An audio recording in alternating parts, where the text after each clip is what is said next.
Hi friends, आप सभी को मेरा नमस्कार। विजेता जीएस रिसर्च सेंटर बिहार में आप सभी का स्वागत है। आज के पूर्व के वीडियो में हम लोगों ने पढ़ा था महाजनपदों के उदय और महाजनपदों की जानकारी के बारे में और महाजनपदों की राजधानियों के बारे में। आज हम पढ़ेंगे जैन धर्म के बारे में कि जैन धर्म के संस्थापक कौन हैं, उनके वास्तविक संस्थापक कौन हैं, उसका केंद्र कहाँ है, प्रमुख केंद्र, उनकी संगीतियाँ कितनी हैं। तो आइए दोस्तों स्टार्ट करते हैं जैन धर्म से संबंधित प्रश्नों के बारे में। जैन धर्म से संबंधित प्रश्न जो प्रत्येक प्रतियोगी परीक्षाओं के लिए महत्वपूर्ण है उसके बारे में।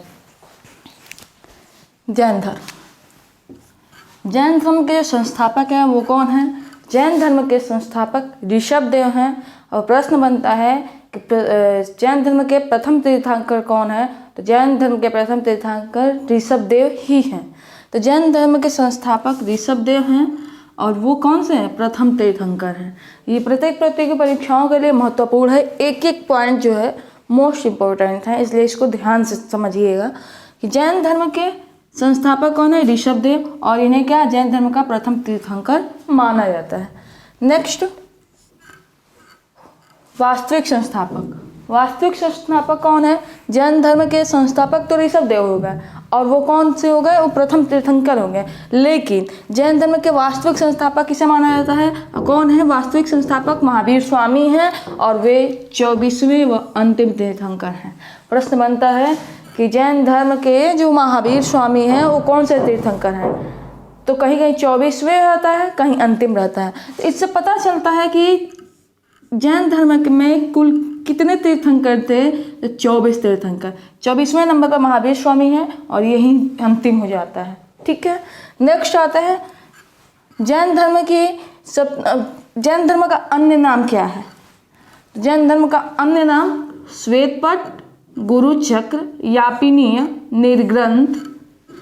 ये प्रतियोगी परीक्षाओं में इंपॉर्टेंट है। ये प्रश्न बनता है कि अन्य नाम श्वेतपट दे देता है, तो आप लोग पढ़े रहेंगे, जाने रहेंगे, तभी तो इसको समझ पाएंगे। तो जैन धर्म का अन्य नाम श्वेतपट, गुरुचक्र, यापिनी और निर्ग्रंथ है।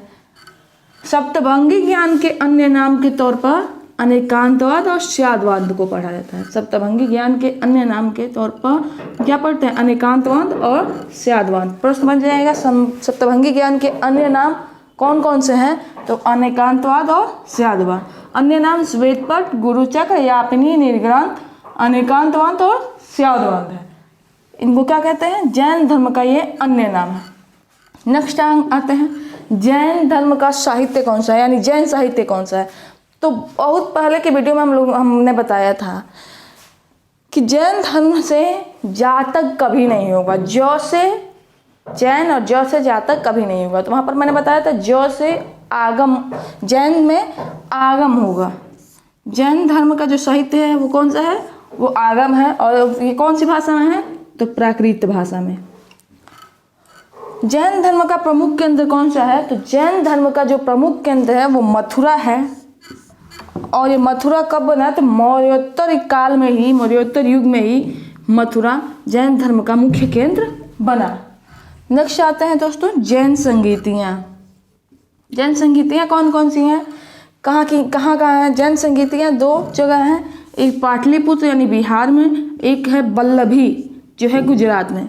जैन संगीतियाँ पाटलिपुत्र है जो बिहार में है और जैन संगीतियाँ बल्लभी है जो गुजरात में है। पाटलिपुत्र जो बिहार में है उसकी अध्यक्षता कौन करता था? उसके अध्यक्ष कौन है? तो स्थूलभद्र पाटलिपुत्र जैन संगीति के अध्यक्ष थे। नेक्स्ट, जैन संगीति बल्लभी यानी जो गुजरात में पड़ता है उनकी अध्यक्षता, यानी कि उनके अध्यक्ष कौन है? तो उनके अध्यक्ष हैं क्षमा श्रवण। ये भी इम्पोर्टेंट है। नेक्स्ट आते हैं जैन धर्म के जो संप्रदाय हैं वो कौन कौन से हैं। जैन धर्म की 2 संप्रदाय हैं, एक है श्वेतांबर और दूसरा है दिगंबर। श्वेतांबर वे होते थे जो श्वेत वस्त्र धारण करते थे, यानी श्वेत वस्त्र पहनते थे। और दिगंबर वो होते थे जो नग्न रहते थे। संप्रदाय है श्वेतांबर और दिगंबर। श्वेत वस्त्र धारण करने वाले को हम क्या कहेंगे? श्वेतांबर।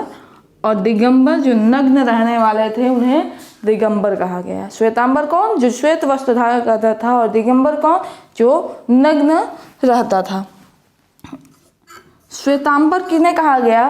तो जो स्थूल भद्र के शिष्य थे उन्हें श्वेतांबर कहा गया। जो स्थूल भद्र के शिष्य थे उन्हें श्वेतांबर कहा गया।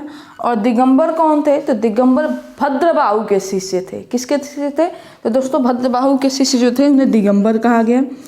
और भद्रबाहु द्वारा रचित एक पुस्तक है। भद्रबाहु ने एक पुस्तक की रचना की थी। वो पुस्तक कौन सा था? वो पुस्तक था कल्पसूत्र। कल्पसूत्र पुस्तक जो था वो किस भाषा में था? तो वो था संस्कृत भाषा में, संस्कृत में। भद्रबाहु द्वारा रचित पुस्तक का नाम कल्पसूत्र और वो किस में था? संस्कृत में। और जो भद्रबाहु ने रचित की थी कल्पसूत्र नामक पुस्तक, वो संस्कृत में था। और उसमें क्या था? तो जैन तीर्थंकर जो थे उनकी जीवनी इसमें दी गई थी। जैन तीर्थंकर जो थे, जो तीर्थंकर प्रथम थे ऋषभदेव, अंतिम थे महावीर स्वामी, इन लोगों की यानी कि तीर्थंकरों की इसमें जीवनी दी गई थी। उम्मीद करती हूँ जैन धर्म से संबंधित ये प्रश्न जो बहुत ही इम्पोर्टेंट है आप लोगों को समझ में आया होगा। अगर वीडियो समझ में आया हो या अच्छा लगा हो तो इसे लाइक करें, सब्सक्राइब करें और ज़्यादा से ज़्यादा शेयर करें। तब तक के लिए बहुत बहुत धन्यवाद।